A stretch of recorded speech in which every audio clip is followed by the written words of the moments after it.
மற்றும் ஒரு அண்மை செய்தியை பார்த்து வருகிறோம்.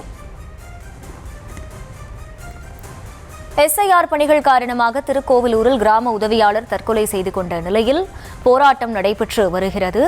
கூடுதல் விவரங்களோடு இணைகிறார் செய்தியாளர் ஜனார்தனன். ஜனார்தனன், வணக்கம். கள தகவல்கள். வணக்கம். திருக்கோவிலூர் கிராம உதவியாளர் ஜாகிரா பேகம் தற்கொலை மரணத்திற்கு நீதி கேட்டு அனைத்து வருவாய்த்துறை அலுவலர்கள் சார்பில் போராட்டத்தில் வாக்காளர் திருத்தப்பணி புறக்கணிப்பில் ஈடுபட்டு வருகின்றனர். அதாவது கள்ளக்குறிச்சி மாவட்டம் திருப்பூர் சந்தப்பேட்டை பகுதியில் வசித்து வருவர் முபாரக் என்பவர் மனைவி ஜாகிரா பேகம். இவர் சிவனாத்தாங்கல் கிராமத்தில் கிராம உதவியாளராக பணிபுரிந்து வருகிறார். அதே கிராமத்தில் இவருக்கு வாக்காளர் தீவிர திருத்தப்பணி BLO என்று சொல்லக்கூடிய நிலை துணை அலுவலர் பணியில் ஈடுபட்டு வரும் நிலையில் இவரது கிராமத்தில் 800 படிவங்கள் பூர்த்தி செய்யும் நிலையில் 80 படிவங்கள் இதுவரை மட்டுமே முடித்ததாகவும், இதனால் அரசியல் மற்றும் அதிகாரிகள் தரப்பிலிருந்து பல்வேறு அழுத்தங்கள் கொடுத்ததாகவும், இதனால் மனம் அழுத்தம் காரணமாக நேற்று வீட்டில் தூக்கிட்டு தற்கொலை செய்து கொண்ட சம்பவம் சோகத்தை ஏற்படுத்தியது.